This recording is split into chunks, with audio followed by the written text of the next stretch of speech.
Welcome back to the Strength and Speed podcast. I'm your host, Strength and Speed owner and Mud Gear Battle Alliance pro, Evan Preparis. I got a guest with me online. Before we get to him, though, a quick word from this episode's sponsor. So this episode is brought to you by OCR Buddy. If you haven't started planning your 2022 race calendar, I would check out OCR Buddy. It's an app that's free. You can download it, and it basically has a race calendar for a ton of events going on. I know I found several of my events last year that I had never heard of before through OCR Buddy. So, make sure you check them out, especially if you're looking to kind of fill up those gaps in your race calendar. And what's cool about the app is they have a bunch of different menus, right? So you can do, by distance, you can do by state, you can block it off by weekend. Right? There's just like a whole bunch of options, and it really allows you to narrow in which races you want to do based off your area and your interest. And, they've broken down by Ninja and, just pure OCR and trail runs, etc. So check it out. OCR Buddy's the app. I got some articles up on there, including Rugged Mania X review, and then some other actual product reviews up on their website. And then, of course, they have their award ceremony. By the time this airs, we should know the results from that. So make sure, I think it's December 22nd, they're showing the results. So if you missed that, head back and head to their page and check it out. All right, let's get to our guest. Joining me, I have Jake Rambsy. Jake, welcome. Hey, how's it going? Good. So if you don't know Jake, he's been heavily involved in the racing scene for the last couple of years. See, he won Toughest Mudder West in 2019. He's cruising. I remember I was doing relay that event, and I remember seeing you zoom by in every lap. And then since then, he finished top 10 at World's Toughest Mudder 2019. He's been doing a lot of the team races the past year. So he swept the team race at Toughest. So he did 4-man, 2-man, and 4-man at the 3 toughest events, and then went into the World's Toughest Mudder as a 2-man division, setting a new record, 125 miles. Was that correct? Yep, that's right. Yeah, so new record. That's higher mileage than anyone has ever done at any other toughest event, World's Toughest event for the relay, and they won the division. Jake, welcome again. Yeah, how's it going? Good. So we're going to spend about half the episode talking about Toughest Mudder, World's Toughest Mudder, and then we're going to start talking about his plans for 2022. He's got a crazy wintertime 200-mile race called Arrowhead 200 that he's getting ready for. So we're actually going to do talk up to him a bunch now, and then talk about some of his expectations, and then we're going to share some of his social media links and stuff like that, so you can follow him at the end of January, early February, as he goes on this crazy trek. And then we'll bring him on after to talk about, things that he found out from doing the event. So let's start off with a little bit about you. So tell me a little bit about your background, what sports you played in high school, or if you played anything in college, et cetera. Yeah, so, I've been involved in so many sports growing up. I was a travel hockey player, so hockey, baseball, soccer, football, wrestling, did a little MMA. I pretty much did a little bit of everything, was never super great at any of it. During high school, it was a lot of football, and honestly, we kind of sucked. We were a super small school and a super small division, so, we were starting freshmen and sophomores on our varsity squad pretty much every single week. So we got hammered, but I think that kind of led into some of the ultra running stuff, because you just get so used to getting beat up that much and losing constantly. You just have to keep on playing, which is kind of like ultra running. You get beat up and you're 50 miles into a 120-mile race, and you're like, well, I guess I have to keep on trucking here. Cool. Yeah, that's kind of my sports background. So now that you found ultra running, kind of ultra OCR, do you feel like you're going to be staying here for a while, or are you going to keep hopping around like you've done in the past? I don't know. I don't really have too many plans. I really love OCR stuff. That really got me out of the post-high school athletic funk. I didn't play anything in college. I'd hit my head too many times, so I was like, probably shouldn't play football. So Tough Mudder kind of brought me out of that, college laziness and gave me a little bit of direction. So, I'm in love with that. I don't really see myself going away from doing some of the World's Toughest Mudder. That's kind of feels like home to me at this point. Gotcha. But as far as some of the smaller races, I kind of lost interest in doing any of the 10-mile races, more speed-based stuff, and really want to focus on, trying to push this winter ultra thing and see what I can make of that, and maybe do some adventure racing. I don't know. Cool. Well, so one of the things we like to do on our podcast is ask about lessons learned from other sports. And as someone who has played a plethora of other sports, what lessons can you pull from some of those other sports? And you can mention all of them. You can pick one or two of them, whatever you want, and that you've kind of taken and applied to your physical fitness career as you just kind of switched over into obstacle course racing. I kind of already mentioned, as far as football, I learned how to lose, which is really what ultra running is. You feel like you're winning for 20 miles and your body starts breaking down. You're feeling like you're losing. You just have to keep on pushing forward. Mm-hmm. And then eventually you win at the very end. So that kind of is the best representation I have for my football career. I've been surprised at how much like wrestling and MMA has helped, especially through some of the obstacles. So wrestling, MMA, tons of push-ups, pull-ups, stuff like that. And just learning how to, move and control your body can really help with some of the obstacles, just making them a little bit more fluid with those motions. So that's a really big benefit. Yeah. You gain a little bit of efficiency over walls or through some different obstacles just because you know how to, move and make that a fluid motion. I think that really helped. Trying to think of, I don't know, maybe hockey helped a little bit. It's more of that lateral component when you're skating on really thick, nasty mud. I guess that kind of maybe helped a little bit. Yeah, you mentioned the efficiency over obstacles. So plug my own book here, Mud Run Guide's ultra-ocr Bible. When I talk about the differences between getting over obstacles in the Strength Speed's Elite Guide to Obstacle Course Racing, it's all about speed and how quickly can I get over this thing. And when I write for the ultra-ocr Bible, it's all about efficiency, right? Because if you save 2 seconds on a wall, like who really cares when the race is 12 or 24 hours long? But if you save energy, right, then that can mean you can run, 20 seconds faster per mile, maybe, who knows? So and then on top of that, with shorter courses, a little more high risk, high reward, right? So like, I'm throwing myself off of walls, I'm jumping off of things, which is ultra-ocr, being a little more careful as I get down and off stuff, because you twist an ankle 10 miles into a 90-mile or 100-mile race, right? That's it's going to slow you down a lot. Oh yeah, that's definitely 100% agree with that. That's even going from the team races, like Elliot and I set the 2-person mileage record at the Chicago Toughest, and how I approached certain obstacles in that race is completely different compared to how I approached them at WTM. A simple wall, you'd go to jump over a wall and you're trying to make it fast. So you're like putting your abs down on it and flipping your legs over really quick.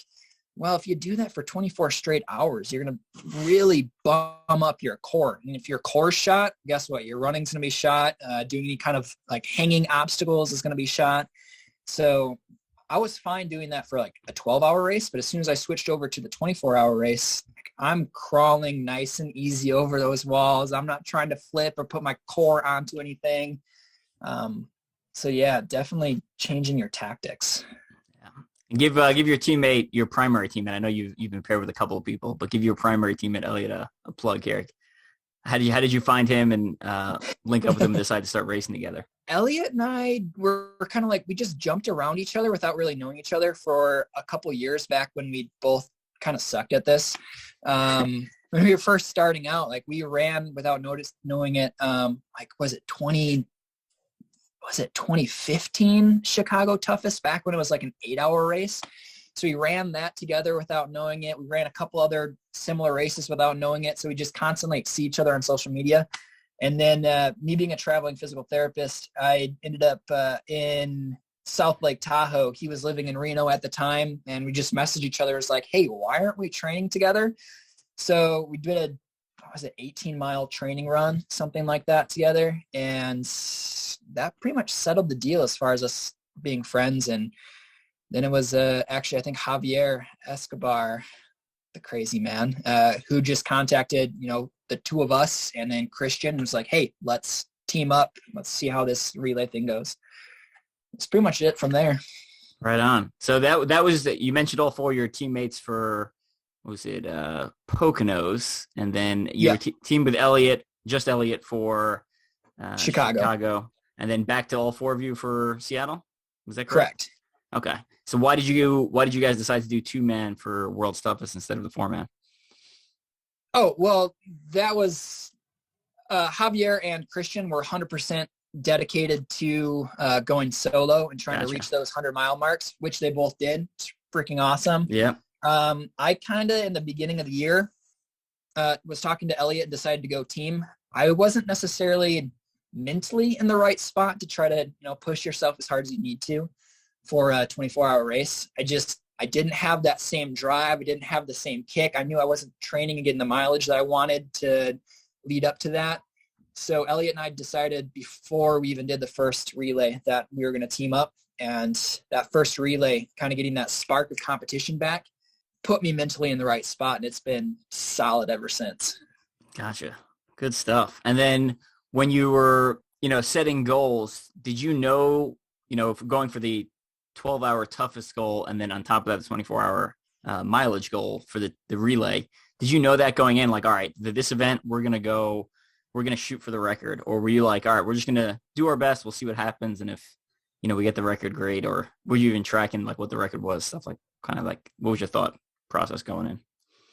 We knew we had a shot at it, but we didn't know how close of a shot we had at them. Kind of based off of how we did in Poconos as a 4-man team. And we're easily could have gotten 65 miles, but we stopped at, I believe, 60 miles.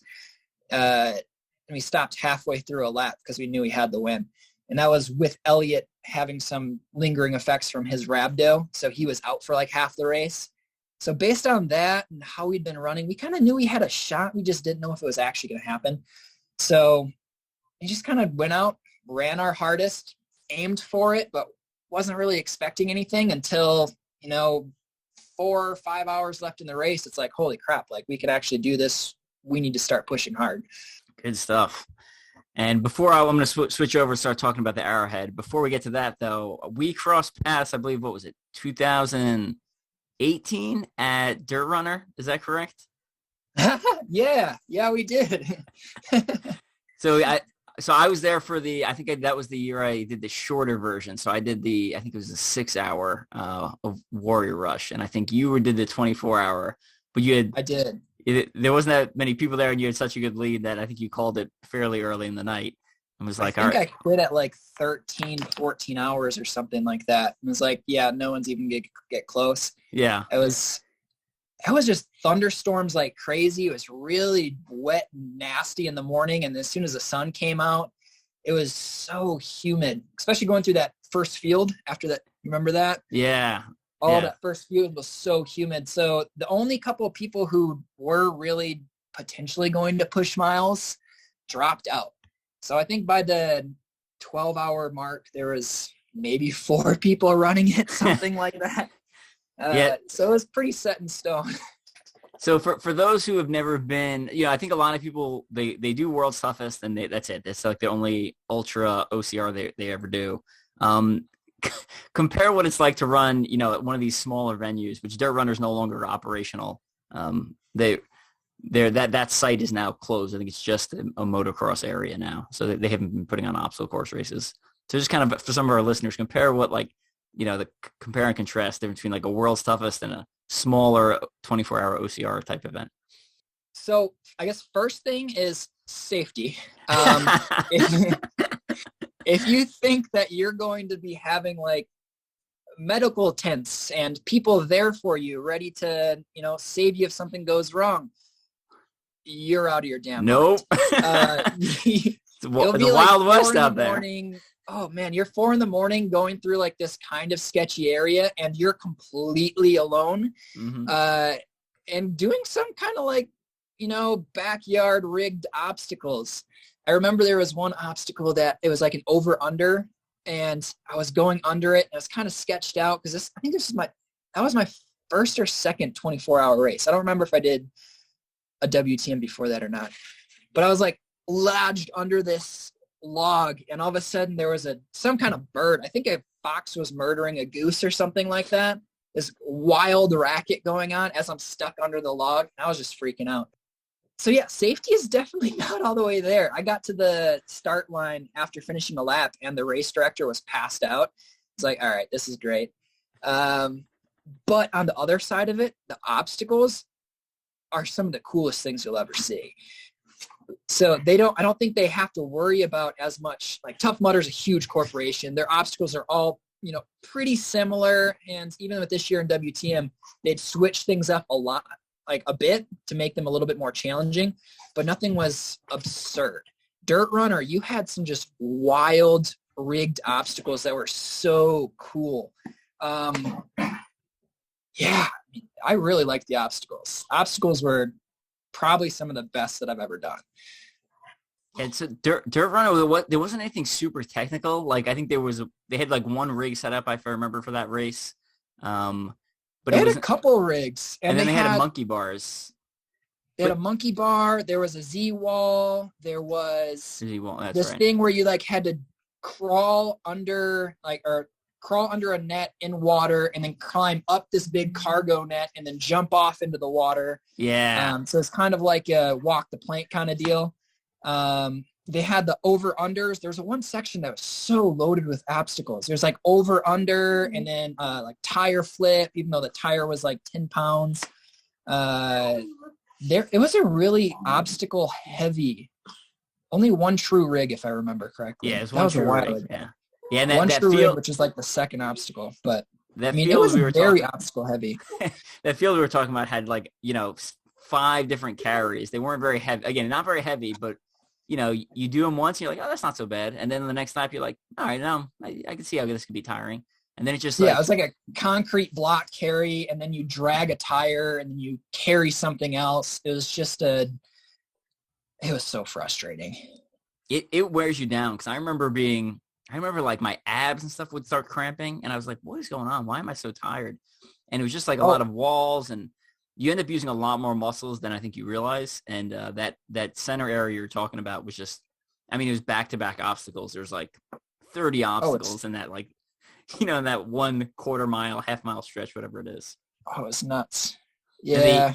Some years, so I don't think it was that event. They had some years they run that there's a net in the water. They used to you'd climb up the opposite side and you'd swing onto it like a buccaneer swing, as they called it, right? So it's this giant rope swing over water, and then you grab onto the net, climb over the net, and then fall into the water. So yeah, that's so cool. So yeah, obstacle innovation and stuff was off the charts. I love the obstacles there. And you're right about the safety. Safety wasn't great. But I've been to a couple other ultra events and talked to people at ultra events. I think that was more of a one-off kind of thing. I think other events are probably a little bit better. You get more of, I say you get more of the ultra feel, right? Because if you do a normal running ultra, you spend a lot of time by yourself versus if you do a World's Toughest Mudder, you're always seeing people. These smaller 24-hour races, you typically get that more ultra feel where you're by yourself in the woods. When I did the Shale Hill race in Vermont, I went an hour without seeing another human being while on the course. And again, you're doing some of these obstacles. There's no one anywhere around. You're like, well, better not fall because I'm going to be here for a while. So part of the adventure, part of the excitement.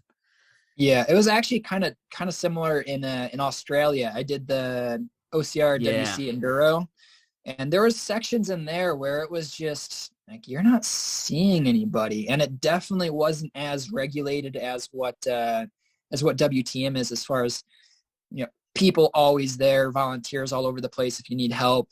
Definitely wasn't as heavy, but not as alone as what the Dirt Runner was. Yeah, I agree with that. So I did the Enduro the year before it was the OCR World Championships. So it was 2017. Okay. Yeah. I think they still run that, don't they? They do. I know every now and then.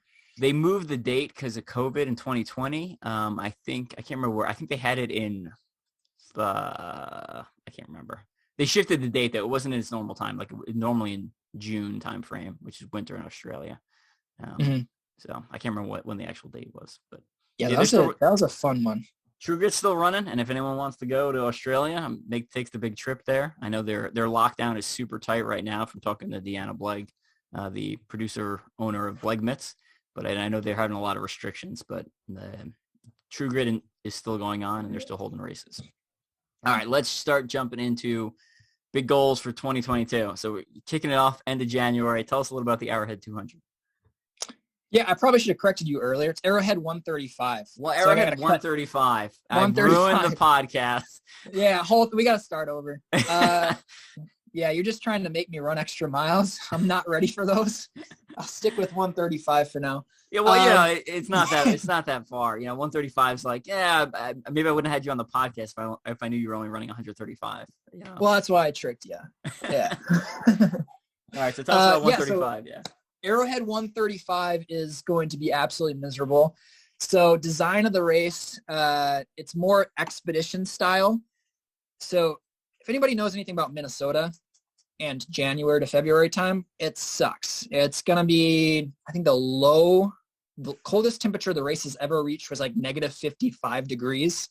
And in 2019, the warmest it got during the race was like negative 34. So it's going to be miserable cold. You have to carry all of your winter survival gear with you. So I have like a negative 30 degree sleeping bag. I have a bivvy, all my different cooking stuff. I have to carry 5,000 calories on me at all time. It's going to be pretty wild. Yeah. So in order to do this race, you need a qualifying race. So last year I did the Drift 100. If anybody listens to a lot of OCR podcasts, you probably heard Aaron Newell's review of that race back in, when did he do it? He did it in like 2019, I think, something like that. But absolutely brutal. Christian Johnson, actually one of my teammates, he's coming up this weekend. He's driving up from Fresno now, and we're going to be doing training stuff. So he's doing the Drift 100 this year, and I'm training for the Arrowhead 135. I think there's 3 checkpoints. I probably should know this. 3 or 4 checkpoints through 135 miles. You're dragging a sled through snow, unbelievable cold. I don't know what to expect. It's going to suck. Gotcha. So obviously you're carrying a lot more gear than a normal ultra. So what are you doing specifically to prepare for it? The Drift 100 last year, I didn't really know what I was getting into. I kind of talked to Aaron every now and then about, what he did to prepare for it, and turns out he didn't. He panic registered for the race because other races, everything was getting canceled, and this race wasn't getting canceled. So he didn't really know what he was doing, and just went off of his pure unbelievable fitness and was able to complete it. So after talking to him, he's like, yeah, I would have changed a lot of stuff if I actually knew what I was getting into. So a lot of posterior chain work. So adding in a lot of like resisted, like back lunges, just to get the hamstrings activated a lot more strength-based stuff. Definitely compared to last year's race, I was like, oh, I'll run the whole thing. Stupid idea. Not going to happen. You're in snow. You're dragging like 30, 40 pounds behind you, probably hopefully a little bit less than that. So a lot of like resisted hiking, putting any kind of weight on my back, going uphill. 4 or 5 hour hikes are scheduled for pretty much every single weekend up until the race at this point. Lots of gear maintenance. Just understanding moisture management is a huge thing. If you get wet and it's negative 40 degrees, you're probably going to get hypothermia and frostbite and die. So, just working on the different layers and just practicing with understanding when to put what on, how long to do it. So you're doing gear checks and changes pretty regularly throughout the race. Yeah. Is the course marked, or are you orienteering, or is it like, well, it's not marked, but I basically stay on this trail and I go straight for the next 60 miles? It's kind of ish marked. So it goes across a snowmobile trail. So you have the Arrowhead Trail in northern Minnesota, and it follows that the whole time. So it is a snowmobile trail, but it's a huge snowmobile trail, and you don't know if snowmobiles have regularly been on it. The race typically is going to take snowmobilers, and they'll be going up and down, making sure no one's died on the trail. But you'll go, I think during the Drift, I went 4 or 5 hours without seeing any other sign of a human, and I didn't even know if I was on the right trail. It's like, I think that's a trail, we're going that way. Luckily, I was right. Arrowhead's a lot longer, less people, shittier all around. So Yeah. I'm expecting to have some point where, I'm going to be 5-6 hours of not seeing anybody, just hoping I'm on the right trail. I do have, GPS. They require you to have a spot or inReach device. So I have the inReach, and I'll be, able to check GPS to make sure I'm on the right spot. But at the same time, that kind of cold weather, those become less and less reliable. So we'll see. Not too much orienteering, Gotcha. but I'll probably have to learn that pretty soon if I'm going to keep on pushing towards these winter ultras. It just gets worse as you get deeper into that sport. And so you mentioned carrying a lot of your own gear. So are there aid stations along the way, or? Yeah, I think there's 1, 2, 3 aid stations, one with warm food on it. Gotcha. And you're not allowed to really dry into your gear there. You're allowed to go inside, get warm for a little bit. There's some like bars along the way that apparently I'm allowed to stop at the bars and buy food locally if I want to, which would be pretty cool. You're just not allowed to take your gear inside. You're not allowed to try to dry into your gear inside. Interesting. Yeah, I'm still kind of picking up on the rules, and it seems like it's constantly changing. Like some of the rules that they had in the past definitely changed because of COVID. So like sleeping in any of the aid stations sounds like they're extremely discouraging that now. So if you want to sleep, you can't do it in the warm aid station. You have to do it outside on the ground in negative 40-degree weather. So changes things a little bit. What do you think? Because we're gonna ask you this after you do the event, regardless of how it goes, which will be successful. I'm hoping so. I'm banking on it being successful. But what do you think is going to be the hardest part? Is it you think it's going to be just being in the cold, or being alone, or the distance, or just the overall fatigue? Like what do you think is going to be the most challenging thing? Probably a mix between the cold and the fatigue. And alone. So all of it, the whole thing's going to suck. Yeah. So I think the big thing is because you're having so much more strength-based hiking and you're not really able to run, the miles go by super, super slow. Yeah. So the cutoff for the race is 60 hours. I'm happy as long as I finish the darn race in 60 hours. I'm not looking to place or anything like that. Just finish. But once you're 100 miles in, like same thing happens like at the Drift last year. I'm like 98 miles in. It's a 101-mile race. And those last couple miles, like you're going like 22-minute mile. It's just trying to hike and push forward. Your feet hurt. You're cold. So I think mentally is a big thing. But, if you can mentally survive going 60 hours, that makes the world's toughest WTM 24 hours not seem as scary. So we'll absolutely see how that translates in the future. So the 2018 when I did Endure the Gauntlet, the 48-hour multi-lap, when I did World's Toughest that year, I was like, we're 20 hours in already? This is easy. Well, not too bad. Done. So that was the year I ran with Wesley Kerr, my teammate, and he's like, I don't really agree with that statement. I was like, oh, okay. Just me then.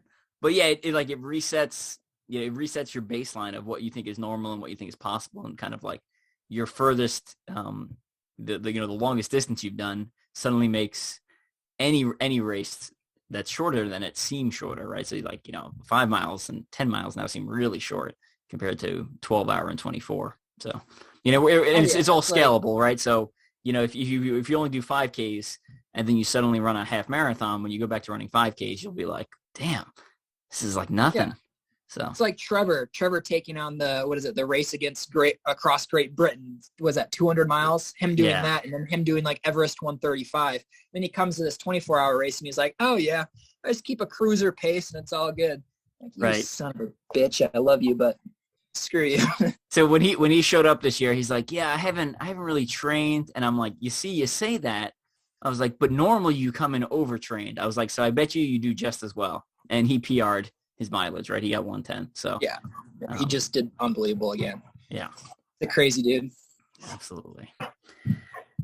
All right, let's real quick talk a couple of gear choices. Any what are you using primarily for fuel, and what are you gonna be wearing on your feet? What's your go-to for this extreme endurance trek?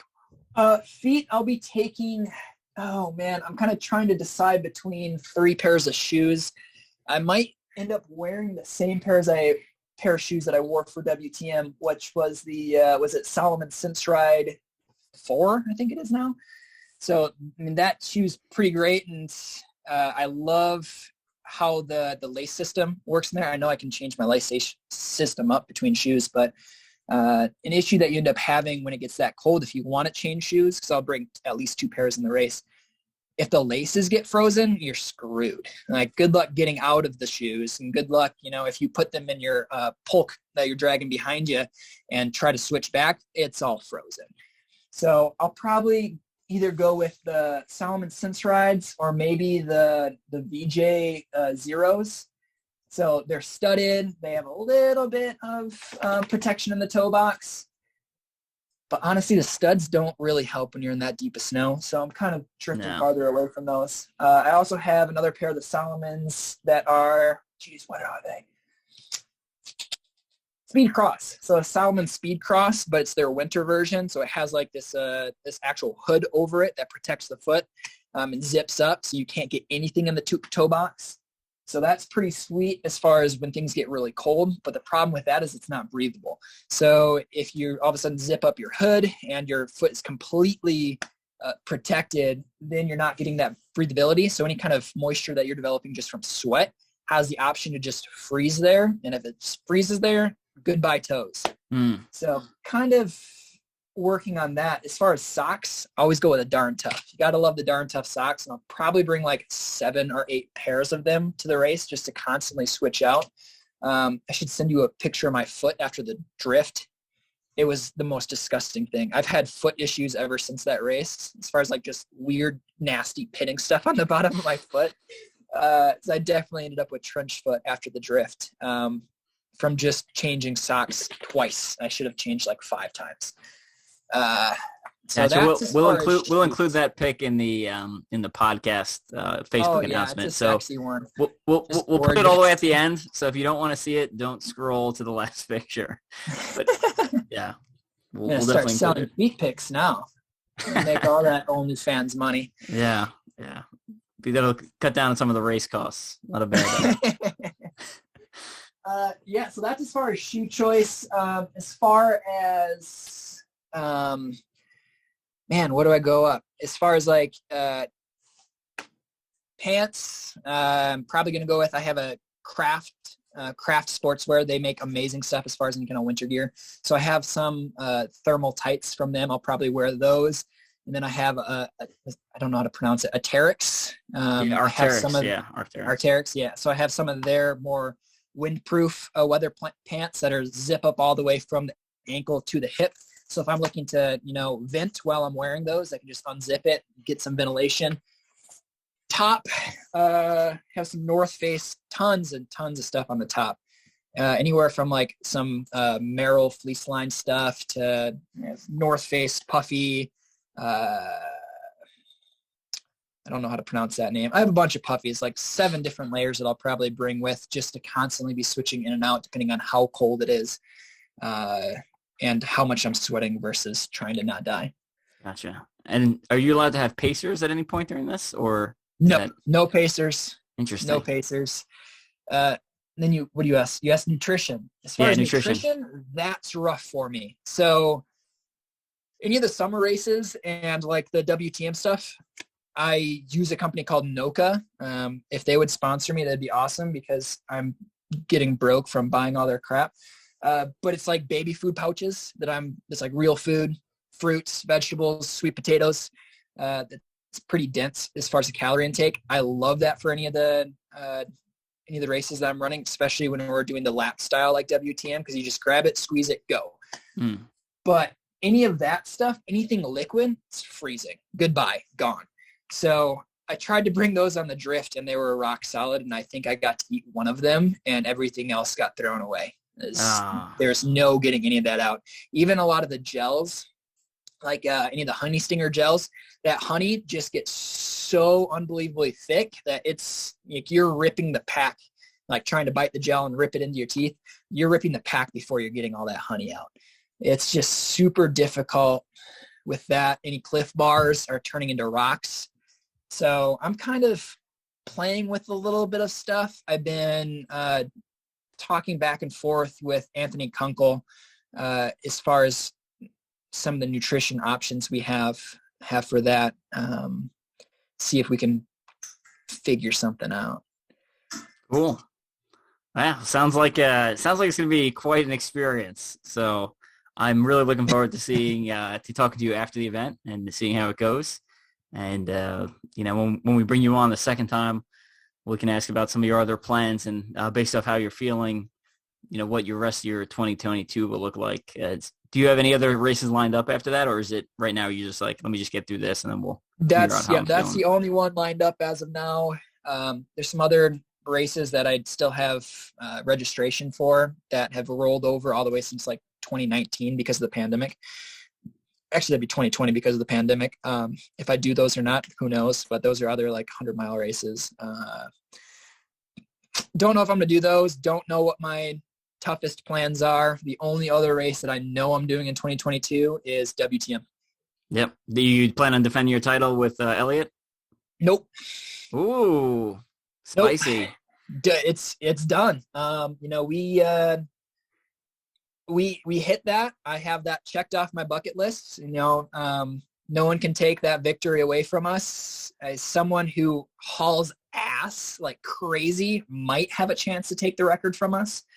But yeah, no, I think that's kind of a checked off thing. All right. So Elliott's still looking. So shout out for Elliott. Elliott's still looking for a teammate for repeating WTM team relay. He'll be relaying all year because he's going for the Tahoe 200, or not just the Tahoe 200. He's doing all the 200s. He's going for the Triple Crown at 200s. So he's going to be sticking with bring the Elliott relay. On too. We'll have to bring Elliott on. Hey, we'll let Elliott get through one or two of them, and then we'll grab him and bring him on and see how he's feeling. As long as he doesn't end up with a rhabdo and a fractured foot and everything. I mean, Holy crap, that dude! Like he got his ass handed to him in 2021 with their rhabdo and then the fractured foot and everything he was dealing with, and he still threw down. So, yeah, super proud of him for that. And if he, can manage to stay healthy, he's going to be super fun to watch through the 200s. And I'll be pacing him through, I think it's the Tahoe. I agreed that I'm going to pace him through like 40, 50 miles of Tahoe 200. Nice. Good stuff. All right. Well, we're going to start wrapping things up then. Before we get going. Whoa, you got something else? Nope. I said sweet. Gotcha. Before we get going, we like to ask people, tell us something people would be surprised to know about you. So less having to do with fitness, the better. The more random, typically the better. So, oh, jeez. What do you got? Oh, man. More random. Does it have to race related or not race related? No, like when we had Matt Hansen on, he told us about his enormous Pokemon card collection, which as a grown man who runs ultras and does CrossFit, I was very surprised by. Oh, Jesus. Something random about me? I feel like everything's random about me. I don't do any normal stuff. I mean, I think anybody who knows anything about me is like, I'm a traveling physical therapist. I travel the country. Like I live in one spot for like 3 months and I move. I mean, that's not too random. I'm going to stick with the race related one. Let's really kick this one off with a bang. So something that only a few people know, it is race related. It is winter ultra related. And it's probably my lowest moment ever. So 70 miles into the Drift 100 last year, I had to poop really bad. And these races, they're all on packed snowmobile trails. So if you get off that trail, it's not packed. And we're talking like 12 feet of snow. Like it's nuts out in Wyoming. I'm not going to go and poop in the middle of the trail. There's people behind me. Like that's not going to happen. So I decided to go off trail, do my business. And I'm like, okay, that worked out. I'm happy. We can get back to running. As soon as I tried to take another step forward after doing my dookie business, I post-holed about waist deep. directly into my own shit. Oh, yeah. Oh. So now everybody in the world can know that for the last 30 miles of my Drift 100 finish, I was covered in my own feces. Mentally, I was not happy. I was not happy at all. It was probably the lowest I've ever been. So I threw away a lot of gear, had to replenish a lot of gear. I guess we'll send it off with that. Okay. So I try to match something similar on stories. I don't have to take a crap at any point during the race. I think I told this story already, so I'm going to gloss over it real quick. During the first toughest mudder, the 8-hour one, I ate too close to when we normally do the start. And the last lap, I absolutely almost like crapped my pants. Like I knew there was a porta potty within a mile. So I made it to the porta potty, just like exploded, and then jumped in Arctic Enema and kept running afterwards. But so I'll jump back. I'll tell a military story real quick. So when you go to Ranger School, you set up this perimeter, right? And you're not allowed to leave the perimeter. Everything has to be done within the perimeter of the personnel. So actually 2 stories from this. So one, the place you poop is in the middle of the base. So you're trying to give like mission briefs, and there's literally someone pooping like within arm's reach of you. Like you're being graded for this like very important part of your career. And like I can reach over and literally touch some dude's ass that's hanging out. So that's just a very odd experience. You can, or you did? That's no, important. you can. Okay. You don't. But you didn't. Yeah, I did not. Okay. All right. But important details. The other part of that is during one of our patrols, the instructors come back in the morning, and there's a piece of someone took a deuce outside of the perimeter, not inside the perimeter in the designated hole. And the instructors were so pissed, and they were like, all right. So they made us expand the perimeter so the piece of shit was in our perimeter. And then they made someone put it in a Ziploc bag and I think carry it until we got to the next mission site, which is, like 12 hours of like having someone's poop in their bag. It was double Ziploc, but yeah, fun stories. All right, we're going to get going. Before we go, any shout outs you want to give? Friends, family, sponsors, whatever? Yeah, no sponsors. I'm not that cool yet, hopefully. Like I said, hey, Noka, start sponsoring me because, I'm going broke buying all your stuff. You just got to start harassing people. Just start sending emails. Yeah. It's like the dating game. You just keep asking people if someone's going to say yes. I guess I have to shout out to Christian Brown Johnson, the man. He's heading over right now. He's probably about 20 minutes from getting to the house, and we're going to be playing in the snow all weekend, getting prepped for some of these winter races, him taking on his first one at Drift, me heading to Arrowhead, and it's going to be a cold one. We have the ice bath set up right now, so that's probably the first thing we're going to do is jump in there as soon as he gets here. That sounds terrible. It's going to suck. Yeah. All right. For our listeners, head over to teamstrengthspeed.com. We have the 2022 Strength and Speed development team is now open. So if anyone wants to apply for that, you get into our private Facebook group, and then I send you some free stuff from Strength and Speed, and you get access to a bunch of personal trainers, physical therapists, dietitians, etc., kind of athletes in that group to help answer your questions. So instead of asking random Facebook groups where you got a mix of answers, you'll be in our private group where you essentially have professionals answering a lot of your questions. And we try to keep each other motivated and post race results and stuff like that. So good group of guys and girls, and we purposely keep it small. So you can either apply and get in that way, or if you want to, there's a pay for option that is available basically at any other point during the year except for December, January. So you head over and do that if anyone's interested in becoming a part of Strength and Speed. And then on top of that, all my books are available on Strength and Speed website, and I've started writing for 2 more OCR companies. So OCR Buddy, like I mentioned in the intro, I've got an article about Rugged Maniac X up on there, and a review of Play Out, the game, up on there, and I got some other reviews publishing on there too, including, I think, a spotlight on Modus Ninja's gym. Now, if you're from the Kansas City area, Modus Ninjas, the awesome OCR gym / ninja gym, there where the Donovan, the Classy Ninja Matoyer trains at in Eastern Kansas City, just bought Apex Climbing Gym, so they are now going to have a second location on the west side of Kansas City. I did my OCR Mill 21,000 feet charity event in the East one of Modus Ninjas. And then I have 2 articles that are now up on the OCR report. Go ahead and check those out. One of them is what happens to your body physically after 24 hours of OCR, and what happens to your body mentally after 24 hours of OCR. So use a lot of my personal experience and some of my friends' personal experience, kind of give you a rundown. Basically, it's broken down by time periods, right? So it has a paragraph for the first hour, a paragraph for the first night, a paragraph for the first week, and a paragraph for the first month, post 24-hour ultra OCR, kind of what's happening to your body and how you're typically reacting. Because like we've talked about in this podcast, I've done World's Toughest Mudder, but then I've also done Shell Hell and Dirt Runner and True Good Enduro and some of the other ones. So, I've gotten to see a good mix of, what seems to be consistent themes and what is a little more event specific. All right, Jake, good talking to you. And thanks again for coming on. Looking forward to bringing you on again after the Arrowhead. So if you're listening to this and it is past February 2022, go back and listen to Jake's second episode so you can see how it actually went and how things played out. All right, we're going to take off. We'll catch you later.